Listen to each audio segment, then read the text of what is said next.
Hello friends. तो हम लोग कहाँ बात कर रहे थे? तो हम लोग बात कर रहे हैं जो है मूल अधिकार। और मूल अधिकार में हम लोगों ने जो है समानता का अधिकार, स्वतंत्रता का अधिकार और शोषण के विरुद्ध अधिकार पर बात कर ली है। यानी कि ऑलमोस्ट हम लोगों का जो है अनुच्छेद 14 से अनुच्छेद 24 तक खत्म हो गया है। ठीक। और आज हम लोग बात करेंगे धार्मिक स्वतंत्रता का अधिकार। इसके अंतर्गत जो है धार्मिक स्वतंत्रता का अधिकार जो पाया जाता है 25 से 28 तक पाया जाता है। और यानी कि मूल अधिकार का जो है कौन सा खंड, किस अनुच्छेद से किस अनुच्छेद तक जो है धार्मिक स्वतंत्रता का अधिकार पाया जाता है, तो 25 से 28 तक पाया जाता है। ठीक है, तो हम लोग बात करते हैं अनुच्छेद 25 पर। अनुच्छेद 25 आपका क्या कहता है कि किसी भी व्यक्ति को अंतःकरण और किसी भी धर्म को मानने, आचरण करने एवं प्रचार करने की स्वतंत्रता होगी। ठीक है। अब हम लोग समझते हैं कि इसमें अंतःकरण क्या है, मानना से आशय क्या है, आचरण यानी क्या है, प्रचार करना है, इससे संबंधित जो मुद्दे हैं उभर के सामने आए हैं वो क्या है। ठीक है। अनुच्छेद 25 इस पे हम लोग बात करते हैं अंतःकरण। अंतःकरण क्या कहता है कि आप जो है, अंतःकरण क्या कहता है, आप ईश्वर को मान भी सकते हैं, यानी कि ईश्वर को हाँ कह सकते हैं, ईश्वर को नहीं भी मान सकते हैं। अगर आप मानते हैं ईश्वर को तो आपको जो है 3 प्रकार की स्वतंत्रताएं मिलती हैं, यानी कि आप मानना, ठीक है, और उस जिस धर्म को आप मान रहे हैं उसके अनुसार आचरण करना और उसके बाद उसके प्रचार प्रसार से संबंधित कार्य आप कर सकते हैं। ठीक है। मानना यानी कि क्या हुआ कि जो है प्रोफेस करना यानी कि मानना, आचरण करना यानी कि प्रैक्टिसेस, उसके बाद प्रसार करना यानी कि प्रोपगेट। मान लीजिए कि अगर आप किसी धर्म को मान रहे हैं, अंतःकरण क्या कहता है कि हम किसी धर्म को, ईश्वर को मान भी सकते हैं, नहीं भी मान सकते हैं। अगर हम ईश्वर को मान रहे हैं तो हमें 3 प्रकार के अधिकार प्राप्त हैं। हम कोई धर्म चुनेंगे और उस धर्म के अनुसार हमें मानने की, हम कोई भी धर्म मान सकते हैं। ठीक है। उसके बाद उस धर्म के अनुसार आचरण कर सकते हैं, यानी कि पूजा पद्धति जैसे भी है, कोई नमाज़ पढ़ता है, कोई मंदिर में जाके हाथ जोड़ता है, इस तरीके का। ठीक। और उसका प्रचार प्रसार कर सकते हैं, यानी कि उसको प्रचारित कर सकते हैं, समाज में उसको फैला सकते हैं। ठीक है। अब इसमें क्या हुआ कि इसमें एक शब्द और क्या कहा गया अनुच्छेद 25 में कि जो हिंदू धार्मिक संस्थाएं हैं वो सभी वर्गों के लिए खोली जाएंगी। ठीक है।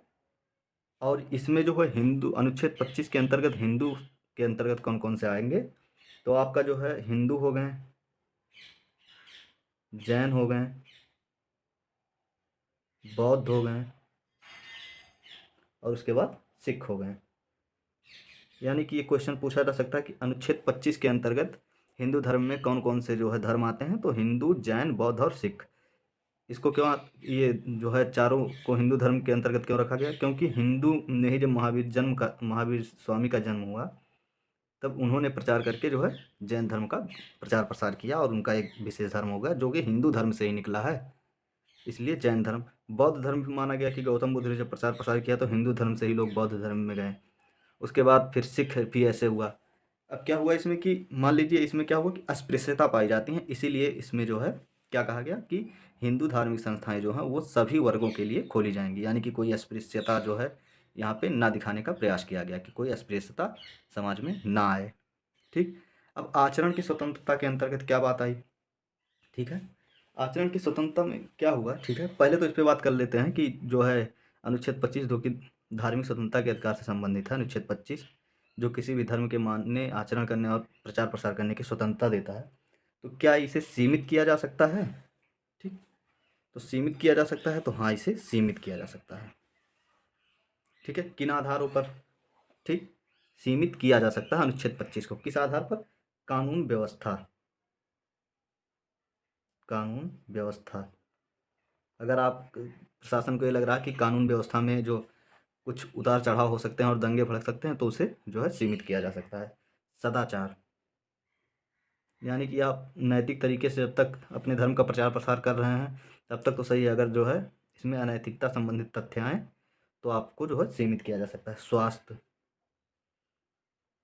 यानी कि अगर ये लगता है कि आप अगर कोई आचरण कर रहे हैं उससे जो है किसी का स्वास्थ्य प्रभावित होगा तो आपको रोका जा सकता है। स्वास्थ्य में ये भी हो गया कि मान लीजिए कोरोना के समय लॉकडाउन लगा तो सभी मंदिर, मस्जिद, गुरुद्वारे, सभी जितने भी धार्मिक संस्थाएँ थी सबको बंद किया गया, ठीक है। तो ये जो है स्वास्थ्य संबंधित क्षेत्र में अगर कोई उतार चढ़ाव आता है तो आपको सीमित किया जा सकता है, ठीक है। अब बात करते हैं हम लोग आचरण। आचरण करना यानी कि क्या हो गया? आचरण करना, इससे संबंधित हम लोग 2 केस पे बात करते हैं जो आचरण की स्वतंत्रता से संबंधित है। धर्म की स्वतंत्रता के अंतर्गत जो आचरण की स्वतंत्रता है उसके अंतर्गत। तो पहला हम लोग बात करते हैं संथारा का मुद्दा। संथारा, ठीक है। संथारा क्या होता है कि जो है ये एक जैन प्रक्रिया है, जैन धर्म की एक प्रक्रिया है।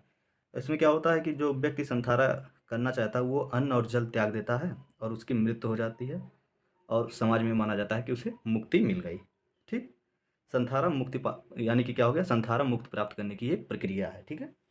अब इसमें क्या हुआ कि 2006 में राजस्थान की एक महिला थी, उन्होंने क्या संथारा की घोषणा की, ठीक है। अब जब उन्होंने संथारा की घोषणा की तो वहीं पे एक वकील थे निखिल सोनी, इन्होंने जो है जयपुर हाई कोर्ट में एक जनहित याचिका दायर की। इसमें क्या इन्होंने कहा कि जो है संथारा जो है ये अनुच्छेद 21 जो कि जीवन के अधिकार से संबंधित है और आईपीसी की धारा 309 जो कि जो है आत्महत्या करने पर रोक लगाता है।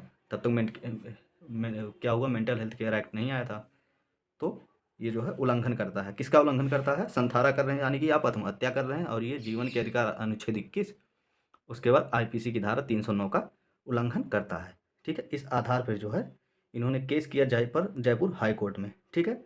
अब जयपुर हाई कोर्ट ने क्या कहा? संथारा अवैध है, अवैध माना। किसने अवैध माना? जयपुर हाई कोर्ट ने, ठीक। जयपुर हाई कोर्ट ने अवैध माना। अब एक केस हो गया किसमें? आपका ले जाके सुप्रीम कोर्ट में केस हुआ फिर इस पे कि अवैध क्यों है, क्योंकि आचरण की स्वतंत्रता का जो है उल्लंघन माना गया कि हाई कोर्ट ने जो है आचरण की स्वतंत्रता का उल्लंघन किया, क्यों इसे अवैध माना? क्योंकि और चूंकि ये जो है आचरण की स्वतंत्रता के अंतर्गत हमारा मूल अधिकार होना चाहिए संथारा। सुप्रीम कोर्ट में मामला गया और इन्होंने 2016 में क्या निर्णय दिया कि अनुच्छेद 25 के तहत संथारा जो है ये वैध है, वैध है, ठीक। यानी कि वर्तमान समय में संथारा की स्थिति क्या कह दी गई कि ये संथारा जैन धर्म में वैध माना गया। केवल जैन धर्म में संथारा को वैध माना गया है और किसी धर्म में नहीं, ठीक है। यानी कि वर्तमान में संथारा जैन धर्म में वैध है।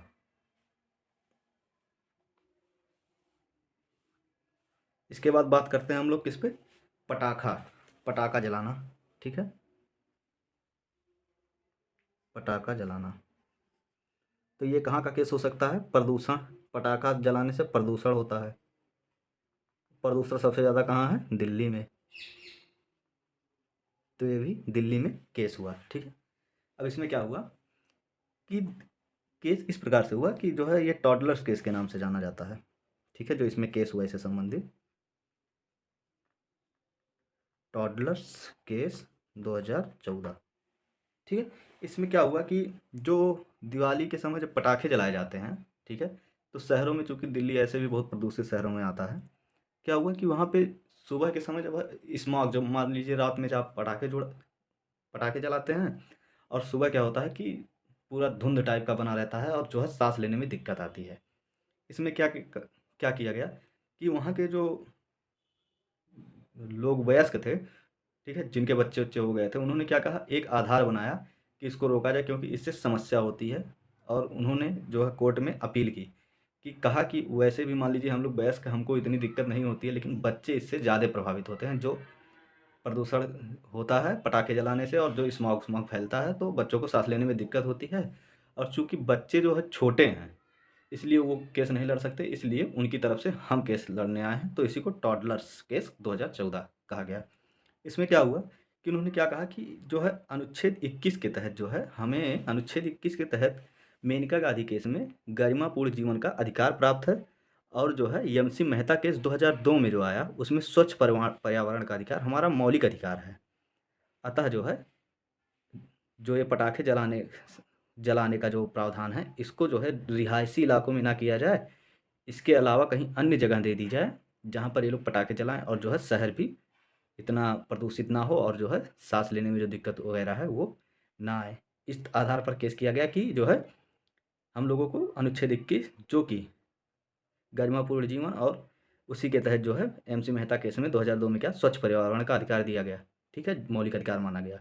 इस आधार पर इन्होंने केस किया। कहाँ पे केस किया, ठीक है, अब केस किया और क्या कहा कि आप जो है रिहायशी इलाकों में जो है पटाखे जलाने से मना कर दीजिए, और इस अगर मान लीजिए पटाखे किसी को जलाना है तो रिहायशी इलाके से दूर कहीं पे एक मैदान दे दीजिए, नदी किनारा दे दीजिए, वहाँ पर जाके अपना लोग पटाखे जलाएं, ठीक है। अब इस प्रकार से केस हुआ, इसको टॉडलर केस कहा गया। अब इस केस में हुआ क्या, ठीक है, कि अनुच्छेद 21 तथा जो अनुच्छेद 25 व 29 का हवाला देते हुए कहा गया, ठीक है, अनुच्छेद 25 आचरण की स्वतंत्रता के अंतर्गत चूंकि आता है पटाखा जलाना, क्योंकि ये हमारा मौलिक अधिकार है आचरण करना धर्म के अनुसार। और दिवाली जो है हमारा त्यौहार है, हिंदुओं का त्यौहार है, और जो है इसको अनुचित नहीं ठहराया जा सकता कि वो लोग पटाखा जला रहे हैं। पटाखा जलाने को वैध माना गया, मूल अधिकार माना गया अनुच्छेद 25 के अंतर्गत, ठीक है। और उसके बाद अनुच्छेद 29 जो क्या कहता है, आगे पढ़ेंगे हम लोग। अनुच्छेद 29 क्या कहता है कि जो है किसी भी व्यक्ति को अपनी संस्कृति के संरक्षण, ठीक है, संरक्षण करने की स्वतंत्रता है, ठीक है, कि वो अपने संस्कृति का संरक्षण कर रहा है, और अगर हम ऐसा मना कर देते हैं तो ये उसके जो संस्कृति के संरक्षण की स्वतंत्रता है उसमें बाधा आएगी। इसलिए जो है हम जो है पटाखे जलाने को जो है पूरी तरीके से तो नहीं रोक सकते, ठीक, चूँकि यह आचरण की स्वतंत्रता का उल्लंघन होगा, अनुच्छेद 25 का उल्लंघन होगा। लेकिन फिर भी सुप्रीम कोर्ट ने क्या कहा कि आप रात 10 बजे से, यानी कि रात 10 बजे से सुबह जो है 6 बजे तक आप पटाखे नहीं जला सकते, ठीक है, ये कहा गया। यानी कि केस का निर्णय क्या हुआ कि आचरण की स्वतंत्रता के अंतर्गत वैध माना पटाखे जलाना। उसके बाद क्या कहा कि यद्यपि आप रात 10 बजे से सुबह 6 बजे तक पटाखे नहीं जला सकते, ठीक। उसके बाद हम लोग अनुच्छेद 26 पे बात करते हैं। अनुच्छेद 26 से पहले हम लोग बात करते हैं कि ठीक है, धर्मांतरण का एक मुद्दा हुआ। धर्मांतरण का मुद्दा क्या हुआ, फादर स्टेनिस लास केस इससे संबंधित है। फादर स्टेनिस लॉस केस, ठीक, लास केस 1977, बहुत पुराना केस है। इसमें क्या कहा गया, फादर स्टेनिसलास ने जो है केस किया, ठीक है, और किस आधार पर केस किया, अनुच्छेद 25 के आधार पर। अनुच्छेद 25 क्या कहता है कि हमें जो है अपने धर्म की जो है प्रचार प्रसार करने की स्वतंत्रता है, धर्म का प्रसार करने की स्वतंत्रता है, जो है स्वतंत्रता है।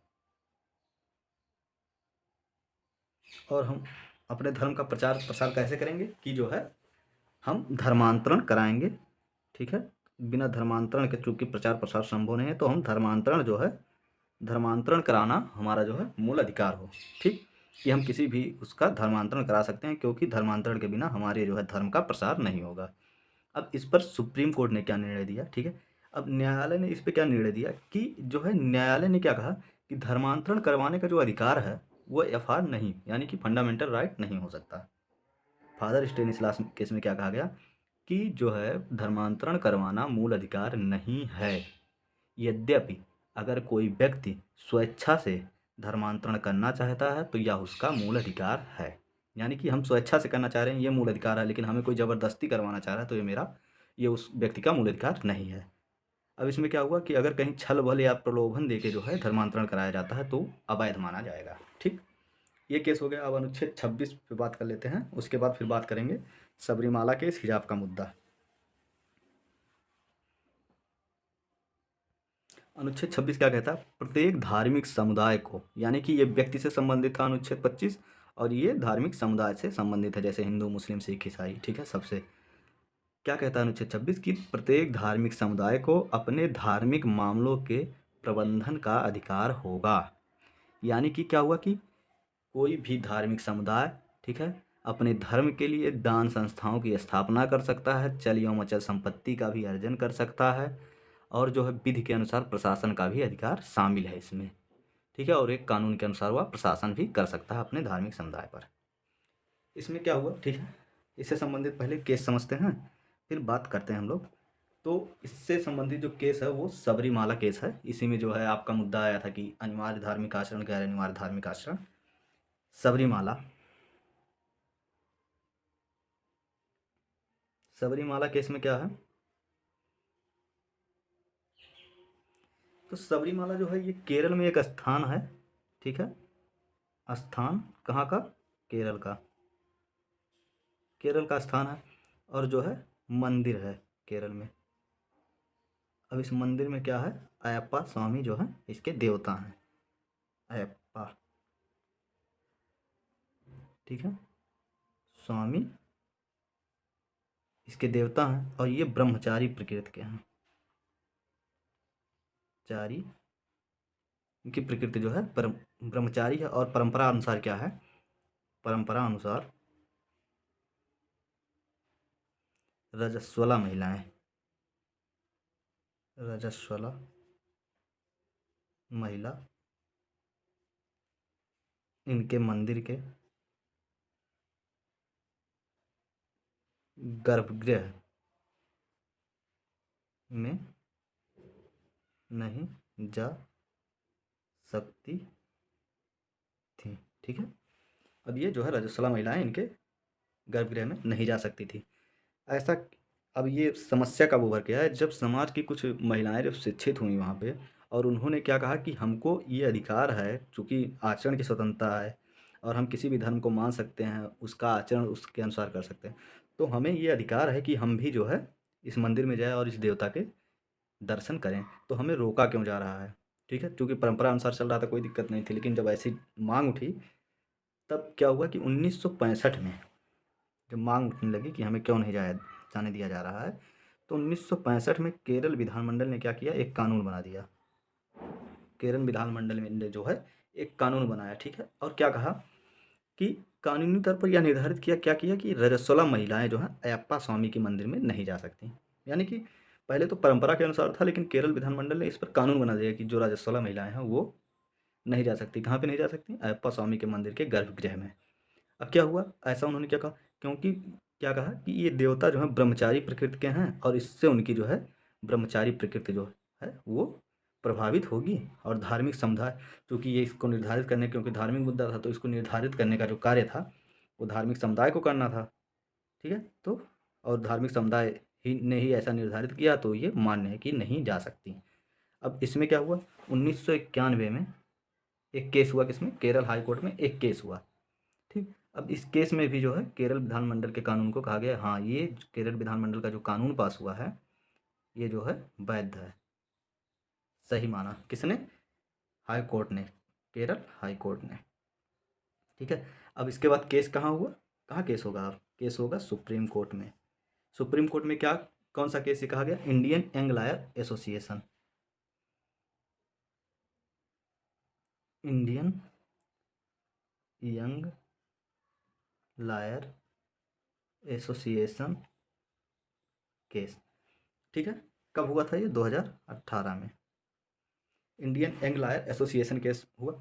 अब इसमें सुप्रीम कोर्ट ने क्या कहा, जो केरल विधानमंडल और जो है केरल हाई कोर्ट का निर्णय है वो रद्द कर दिया सुप्रीम कोर्ट ने Indian young lawyer association case में। और उन्होंने क्या तर्क दिया कि हमने किस आधार पर जो है इसको रद्द किया है, ठीक है, पहले लिख लेते हैं थोड़ा सा। तो सबरीमाला केस में क्या हुआ, केरल विधानमंडल ने भी कानून बनाकर वैध ठहराया कि नहीं जा सकती हैं रजस्वला महिलाएं, और जो है केरल हाई कोर्ट ने भी 1991 में क्या कहा कि जो है नहीं जा सकती हैं रजस्वला महिलाएं, और विधानमंडल के कानून को वैध माना। फिर Indian young lawyer association case हुआ, Indian young lawyer association case 2018। अब ये केस हुआ Indian young lawyer association case, इसमें क्या कहा सुप्रीम कोर्ट ने जो है रद्द कर दिया, किसे, हाई कोर्ट के निर्णय को, ठीक है, केरल हाई कोर्ट के।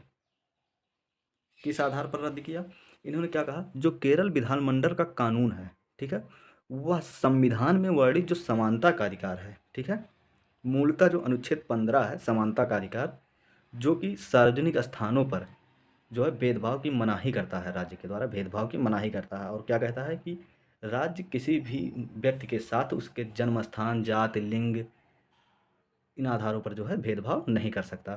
ठीक, तो ये जो है समानता के अधिकार का उल्लंघन है अगर आप रोकते हैं, इसलिए जो है ये महिलाओं को ये अधिकार है कि वो जा सकती हैं, और ये समानता के अधिकार के जो है अनुरूप है। यानी कि क्या कहा है सुप्रीम कोर्ट ने कि चूंकि अगर आप रोक रहे हैं, मान लीजिए रद्द किया है, किस कानून को रद्द किया? रद्द किया केरल विधानमंडल के कानून को और केरल हाई कोर्ट के कानून को, कि जो कहते थे कि रजस्वला महिलाएं नहीं जा सकती। ठीक, और इन्होंने कहा नहीं जा सकती हैं, और क्या आधार दिया, तर्क इन्होंने जो दिया कि किस आधार पर जा सकती हैं।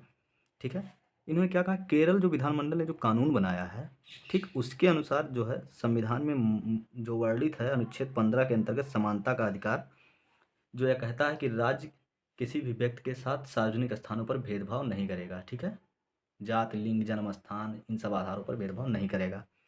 और अगर हम उसे रोकते हैं तो ये जो है समानता के अधिकार का उल्लंघन होगा, और ये इसीलिए जो है उनको जाने का अधिकार है।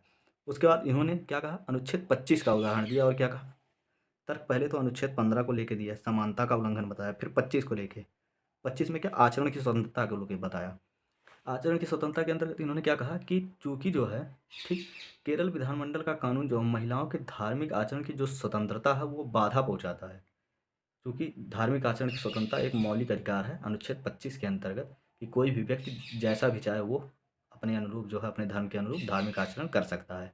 और अगर आप उस महिला किसी महिला को रोक रहे हैं कि आप नहीं जा सकती, हो सकता है कि उसकी अपार श्रद्धा जो है वो अयप्पा स्वामी में ही हो और वो उनके दर्शन करना चाहती है, तो आप उसे रोक नहीं सकते हैं। ये आचरण की स्वतंत्रता का उल्लंघन माना जाएगा। ठीक है, अब उसके बाद क्या कहा कि अनुच्छेद 26, ठीक है, अनुच्छेद 26 इसके अनुसार क्या कहा कि यद्यपि जो धार्मिक समुदाय है उसको धार्मिक मामलों का जो प्रबंधन करने का अधिकार है। ठीक है, 26 क्या कहता है कि धार्मिक समुदाय को धार्मिक मामले के प्रबंधन का अधिकार है, लेकिन उसे ये अधिकार कदापि नहीं है कि वह किसी भी समुदाय की, ठीक है, किसी भी नागरिक को उसके अधिकारों से वंचित करे, और समानता का अधिकार उसका मौलिक अधिकार है, इसलिए उसे नहीं रोका जा सकता, उसके अधिकारों से उसे महिला को वंचित नहीं किया जा सकता। ठीक, अब इसमें न्यायालय ने क्या कहा कि न्यायालय ने जो है धार्मिक आचरण की व्याख्या की। ठीक है, और धार्मिक आचरण की व्याख्या की, और क्या कहा कि चूंकि धार्मिक आचरण दो प्रकार के हो सकते हैं, अनिवार्य, अनिवार्य धार्मिक आचरण, गैर अनिवार्य। ठीक, अनिवार्य धार्मिक आचरण, गैर अनिवार्य धार्मिक आचरण। अनिवार्य धार्मिक आचरण क्या होगा, इसमें मतलब धर्म के आचरण संबंधित वे प्रक्रियाएं जो है शामिल होंगी, जिसको अगर त्याग दिया जाए तो जो धर्म का पालन है, ठीक है, वो संभव नहीं होगा।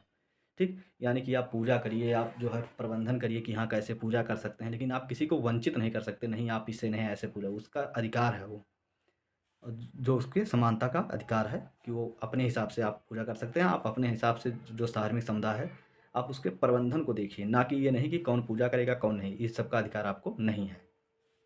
उसके बाद गैर अनिवार्य धार्मिक आचरण में क्या हो, इसमें वो चीज़ें शामिल होंगी, ठीक है, जिसको अगर मान लीजिए त्याग भी दिया जाए, ठीक है, धर्म ग्रंथों में उल्लेख है, लेकिन अगर मान लो इसको त्याग देते हैं, ठीक, फिर भी जो है धर्म का अस्तित्व संभव है, यानी कि इससे धर्म के अस्तित्व पे कोई खतरा नहीं आता है अगर उसे त्याग दिया जाए।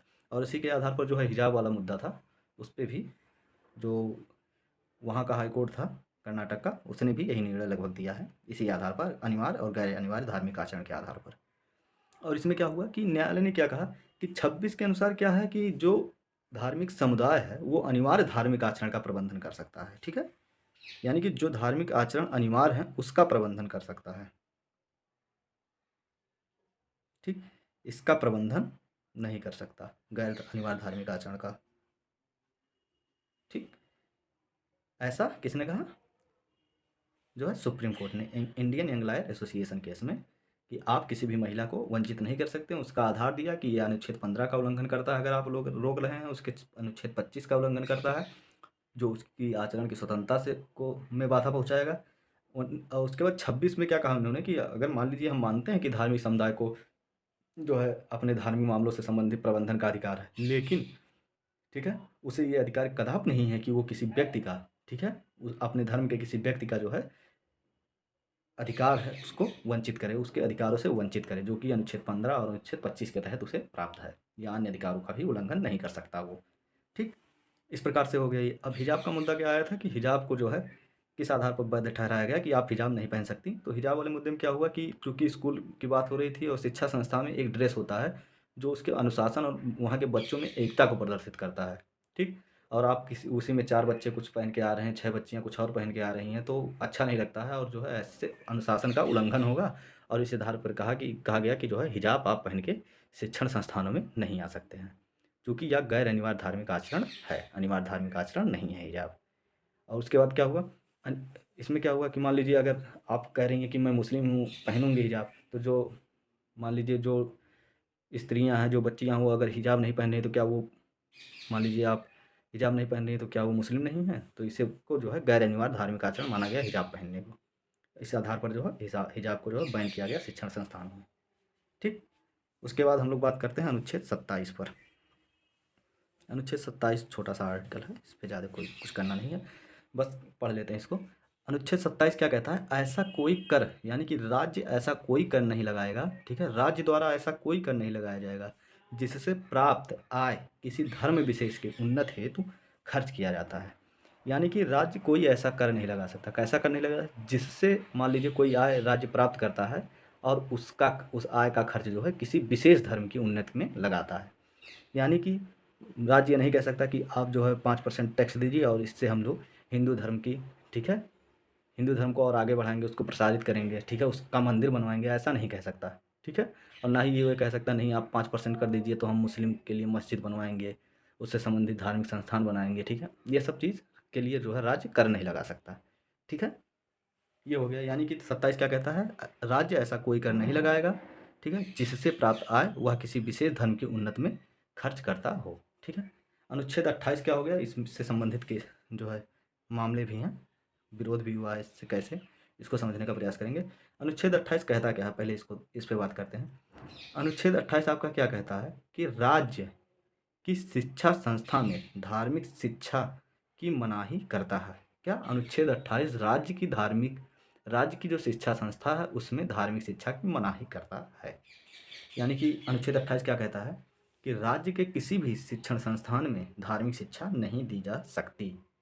और इस हिसाब से क्या हुआ कि ये क्या दिखाता है, राज्य और जो है धार्मिक शिक्षा के संबंध को दिखाता है। ठीक है, राज्य धार्मिक शिक्षा,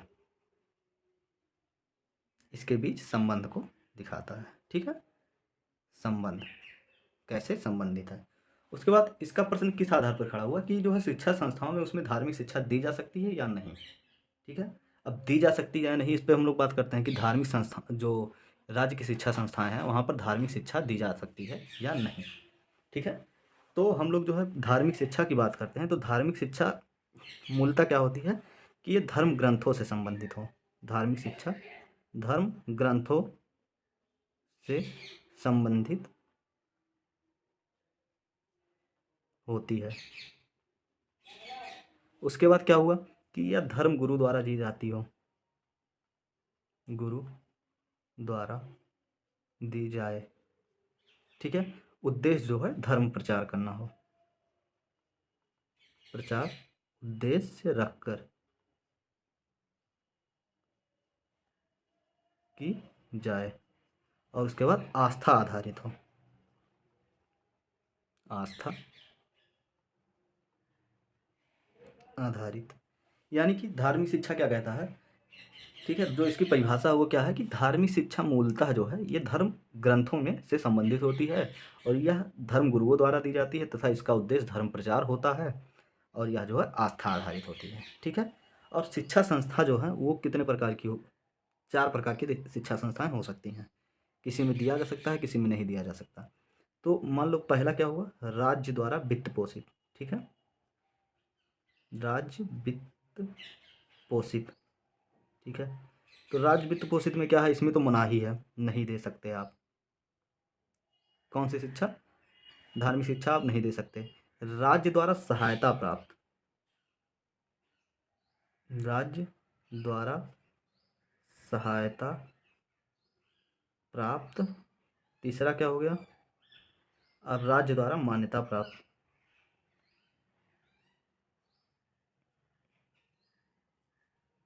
अब जो राज्य वित्त पोषित है इसमें तो नहीं दी जा सकती है, ठीक है।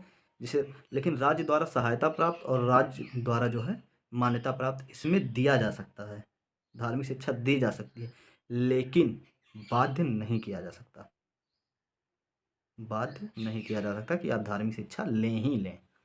लेकिन चौथा क्या है, एक अन्य संस्था। अन्य संस्था, मान लीजिए अब कोई धार्मिक विशेष की संस्था है, उसे नहीं खोला है तो उसमें जो है बाध्य है, यानी कि इसमें जो है अन्य संस्थाओं में दिया जा सकता है जो है धार्मिक शिक्षा है, और बाध्य भी किया जा सकता है, बाध्य कर सकते हैं।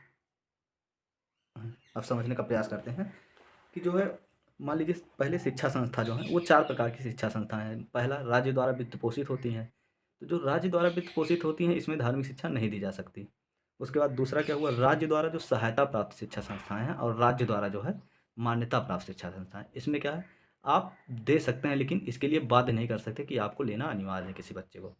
चौथा क्या है, अन्य संस्थाएं, मान लीजिए कोई धार्मिक संस्था ने ही किसी धार्मिक समुदाय ने ही खोला है और विशेष धर्म के उन्नत के लिए मान लीजिए उसके प्रसार प्रसार के लिए खोला, तो उसमें जो है धार्मिक शिक्षा को दिया जा सकता है और ये जो है इसके लिए बाध्य किया जा सकता है कि नहीं, आपको अगर इस संस्था में पढ़ रहे हैं तो आपको धार्मिक शिक्षा लेनी पड़ेगी, ठीक है।